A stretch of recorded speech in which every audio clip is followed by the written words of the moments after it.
Hello, students of class 12. Today is the last class of the chapter Indus Valley Civilization. Here we are going to read the 10 points of the chapter Discovering the Harappan Civilization. Here we are going to see first name related to the Indus Valley Civilization, that was Alexander Cunningham. Alexander Cunningham was the first Director General of Archaeological Survey of India.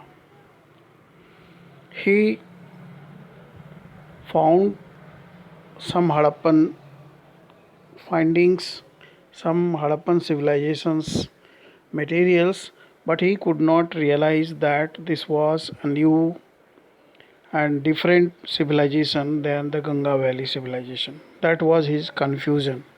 That is Cunningham's confusion. He was the first Director General of Archaeological Survey of India. Alexander Cunningham used the account left by pilgrims who had visited the country between 4th and 7th century. आप जानते हैं ancient India में जो Chinese pilgrims थे Xuanzang, Fahien, Itsing, ये visit किया था. इन लोगों ने अपना अकाउंट लिखा है, अपना यात्रा वृत्तांत लिखा है. उसके आधार पर ये गंगा वैली सिविलाइजेशन को एक्सप्लेन करने का कोशिश कर रहे थे. He tried to place this civilization the time frame about he was familiar with, जिसके बारे में वो फैमिलियर थे उसी टाइम फ्रेम में जिस इंडिया के जिस सिविलाइजेशन के बारे में वो फैमिलियर थे उसी सिविलाइजेशन पीरियड में इस सिविलाइजेशन की चीज़ों को भी रखने का प्रयास किया. ही thought that Indian history begin with the first cities in the Ganga valley. यही उसका कन्फ्यूज़न था. वो ये जानता था कि जो गंगा वैली है वही इंडिया का फर्स्ट सिविलाइजेशन है. इसीलिए इंडस वैली सिविलाइजेशन की चीज़ों को भी वो गंगा वैली सिविलाइजेशन की चीज़ों से मिलाने का कोशिश किया, उससे मिलाकर उसे देखने समझने का कोशिश किया. यही उसका कन्फ्यूजन था कि वो सही से इंडस वैली सिविलाइजेशन के इम्पोर्टेंस को नहीं समझ पाया. Now let us see 10.2.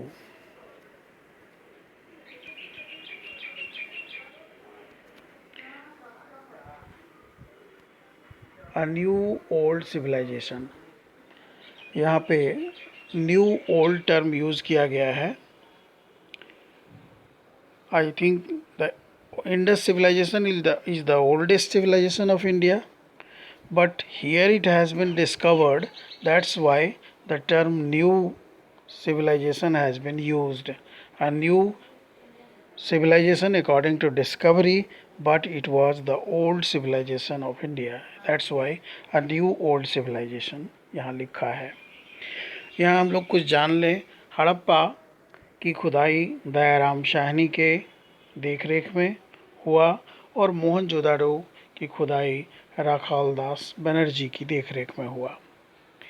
1924 में जॉन मार्शल, जो उस समय आर्कियोलॉजिकल सर्वे ऑफ इंडिया के डायरेक्टर जनरल थे, उन्होंने अनाउंस किया 1924 में कि एक नई सभ्यता की खोज हुई है इंडस वैली सिविलाइजेशन के रूप में. तब दुनिया के लोगों को इस नई सभ्यता के बारे में जानकारी हुई. जैसा कि एस.एन. रॉय ने अपनी book the story of Indian archaeology में लिखा है कि Marshall left India 3000 year older than he had found her. कि मार्शल भारत को जिस रूप में पाया था उससे 3000 वर्ष पुराने रूप में छोड़ गया. यानी मार्शल से पहले लोगों को ये पता था गंगा वैली सिविलाइजेशन ही इंडिया की सबसे पुरानी सिविलाइजेशन है, लेकिन जब इससे भी पुरानी एक 3000 वर्ष पहले की सभ्यता का पता चला तो इंडिया का जो हिस्ट्री है वो 3000 वर्ष पुराना हो गया. That's why he said that Marshall left India 3000 years older then he had found her. Now let us see, इसी समय में कुछ और चीज़ें होती है. Then the similar seals were found at excavations at Mesopotamia. Mesopotamia में जो खुदाई हुई तो वहाँ भी हड़प्पन सभ्यता की कुछ चीज़ें, कुछ सील, कुछ मोहरें, ये चीज़ें मिली.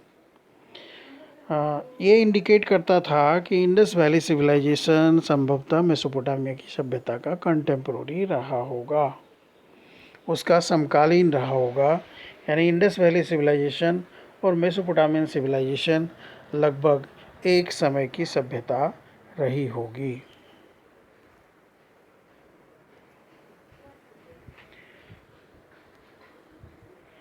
New technique and questions. Sir John Marshall ने एक्सकवेशन के लिए हॉरिजेंटल यूनिट्स में एक्सकवेशन किया.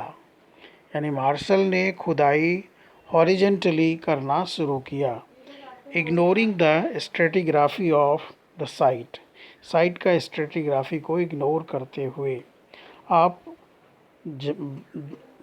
पृथ्वी के नीचे की बनावट को कभी देखे होंगे तो आप पाए होंगे कि वहाँ लेयर्स होता है.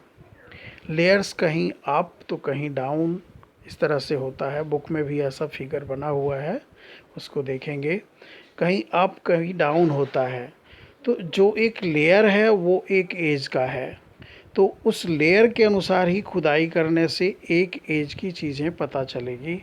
अगर हम उस लेयर को इग्नोर करके एक डेप्थ में, सपोज हम 5 फीट तक की खुदाई कर रहे हैं, 5 फीट तक की सारी चीज़ों को निकाल करके ये बताएं कि ये एक एज का है, तो वो गलत होगा.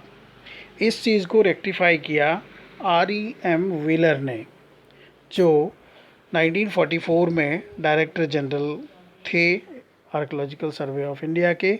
1944 में इन्होंने रिकॉग्नाइज किया that it was necessary to follow the stratigraphy of the mound rather than dig it mechanically.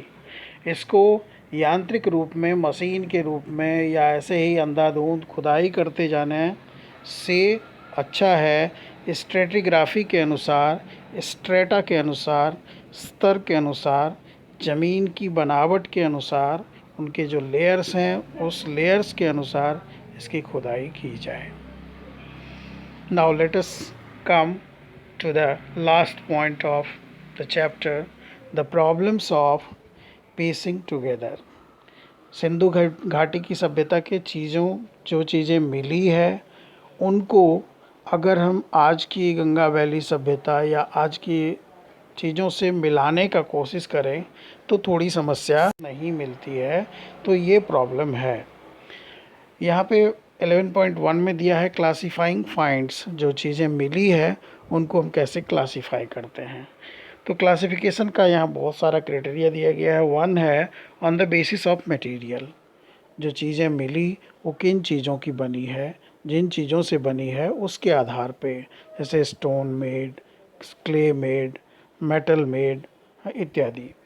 On the basis of functions, किस तरीके का वो काम करते थे, मतलब उन चीज़ों का उपयोग किस काम में लाया जाता होगा, टूल्स है या वेपन्स है या ऑर्नामेंट्स है, इसके आधार पर. तीसरा है तरीका रिजेम्बलेंस के आधार पे. आज की जो चीज़ें हैं उनसे अगर सिंधु घाटी सभ्यता की कोई चीज़ें मिलती है तो हम भी वो मिलान कर कहते हैं कि शायद ये रहा होगा, जैसा आज यूज़ करते हैं वैसे वो रहा होगा. चौथा चीज़ है कंटेक्स्ट. किस परिप्रेक्ष्य में वो पाया गया, कहाँ वो पाया गया, एग्रीकल्चरल फील्ड में पाया गया या डोमेस्टिक चोर में पाया गया, कहाँ पाया गया, उसके अनुसार उन चीज़ों को कैटेगराइज करते हैं. कभी कभी इनडायरेक्ट एविडेंस भी हमें देखना पड़ता है, डायरेक्ट एविडेंस नहीं मिलता. For example Indus valley civilization में कॉटन का एग्ज़ाम्पल मिला है और कॉटन से सूत बनाने वाले स्पिंडल्स का भी एग्ज़ाम्पल मिला है, तकली का एग्ज़ाम्पल मिला है, लेकिन कपड़े का अवशेष कहीं नहीं मिला. तो कपड़े वो लोग पहनते होंगे, कपड़े का यूज़ करते होंगे, ये हम कैसे पता करें?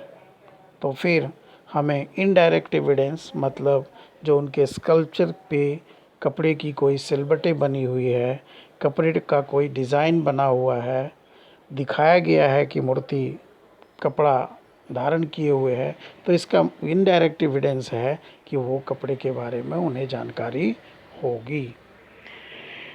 नेक्स्ट है comparison with finds in Mesopotamia. अब कुछ चीज़ों का कंपैरिजन मेसोपोटामिया की सभ्यता से करते हैं, क्योंकि कंटेम्प्रोरी सिविलाइजेशन था, लोग एक दूसरे जगह, एक सभ्यता केंद्र से दूसरे सभ्यता केंद्र में आते जाते होंगे, उनके बीच व्यापार रहा होगा, तभी तो इंडिया का सील्स जो इंडस वैली सिविलाइजेशन का सील है वो मेसोपोटामिया में मिला है। तो इससे ये पता चलता है कि शायद दोनों एक दूसरे के यहाँ जाते आते होंगे। तो आज भी जैसे होता है, हम अगर कहीं जाते हैं तो वहाँ की क्या चीज़ें हैं उनसे कुछ सीख कर आते हैं, वैसा ही चीज़ अपने देश में बनाते हैं, अपने यहाँ बनाते हैं। तो इस तरह से वो करते होंगे शायद। तो एक कंपैरिजन करके भी हम इंडस वैली सिविलाइजेशन की चीज़ों को समझते हैं। Now let us go to the last page, problems of interpretation. अब इनको इंटरप्रेट कैसे किया जाए, इनको किस तरीके से एक्सप्लेन किया जाए, इसका प्रॉब्लम है। यहाँ आप देख रहे हैं प्रॉब्लम्स ऑफ इंटरप्रिटेशन। सबसे ज़्यादा प्रॉब्लम जो इंडस वैली सभ्यता की चीज़ें हैं उनमें जो आया है वो है रिलीजियस प्रैक्टिसेस के बारे में। रिलीजियस प्रैक्टिसेस को कैसे एक्सप्लेन किया जाए? कोई भी चीज़ जो अनयूजुअल मिला है, अनफेमिलियर मिला है, या ऐसे ऑब्जेक्ट जो अनकॉमन थे, तो उनको हमने रिलीजियस सिग्निफिकेंस का मान लिया। जैसे एक टेराकोटा फिगर मिला है मदर गॉडेस का,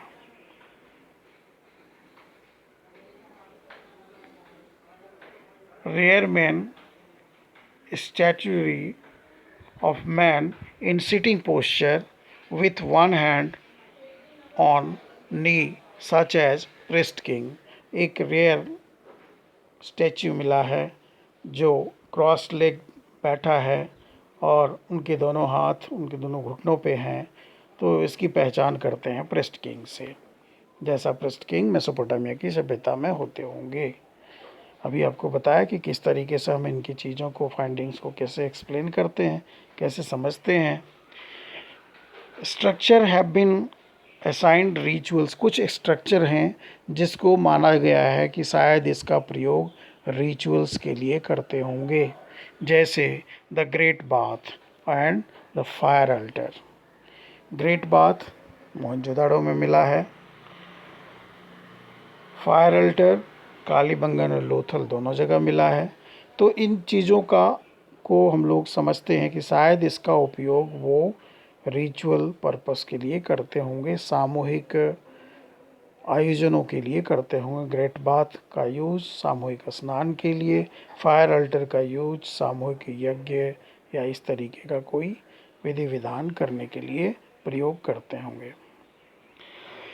बाय एग्जामिनिंग सील को एग्जामिन करके भी हम उनके धर्म की बातों को समझने का कोशिश करते हैं। जैसे किसी किसी के ऊपर रिचुअल सीन्स बने हैं उन सील के ऊपर, तो उससे वो जानते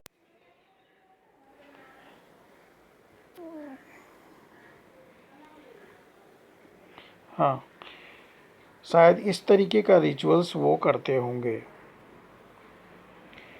दूसरा है प्लांट मोटिव बना है सील के ऊपर, तो हम लोग ये अंदाज़ा लगाते हैं कि शायद वो लोग नेचर वर्शिप करते होंगे, शायद इन पेड़ों को वो पवित्र मानते होंगे, इसलिए इसे मोहरों पे स्थान दिया गया है। एनिमल मोटिव्स भी मिला है, तो शुरू से ही देख रहे हैं, चैप्टर के शुरू से ही। लाइक वन हॉर्न यूनिकॉर्न, जो आपने फर्स्ट पेज में ही देखा। इन सम seals a figure Son seated cross leg. कुछ सील पे एक फिगर मिला है जो क्रॉस लेग हैं और यौगिक पोस्चर में बैठे हुए हैं, यौगिक मुद्रा में बैठे हुए हैं। सराउंडेड बाय एनिमल्स, बहुत सारे जानवर भी उसके इर्द गिर्द हैं, जानवर का भी चित्र है। लोगों ने इसे कहा प्रोटोसिवा, यानी प्राचीन काल के शिव, है ना। या आज के शिव से पहले के शिव के रूप में इसको पहचान किया। फिर कुछ कोनिकल स्टोन्स भी मिले हैं जिसकी पहचान लोगों ने, जो डिस्कवरर्स हैं, उन्होंने लिंगास के रूप में किया है, शिवलिंग्स के रूप में। लेकिन यहाँ एक मज़ेदार बात है कि जिस शिव या प्रोटो शिवा की बात हम लोग कर रहे हैं, इस शिव की चर्चा कहीं भी ऋग्वेद में नहीं है। ऋग्वेद जो गंगा वैली की सभ्यता है और इंडस वैली सिविलाइजेशन के बाद की सभ्यता है, तो वहाँ कहीं भी ऋग्वेद में शिव की चर्चा नहीं है। एक रुद्र नामक देवता की चर्चा है, जिससे लोग आइडेंटिफाई करते हैं कि शायद ये रुद्र ही शिव रहे होंगे। लेकिन यहाँ एक मज़ेदार बात है कि उस रुद्र के साथ, जो रुद्र गॉड को दिखाया गया है ऋग्वेद में, उसमें उसके साथ किसी भी जानवर को एसोसिएट नहीं किया गया है और ना ही उसे यौगिक पोस्चर में दिखाया गया है। इसलिए ये कह पाना मुश्किल है कि जो रुद्र की चर्चा ऋग्वेद में है वही रुद्र का प्रारूप या प्राचीन रूप इंडस वैली सिविलाइजेशन में रहा होगा। हाँ, आज हम लोग शिव की पूजा करते हैं, शिवलिंग की पूजा करते हैं। मंदिरों में शिव भगवान के साथ साथ बहुत सारे एनिमल्स भी हैं।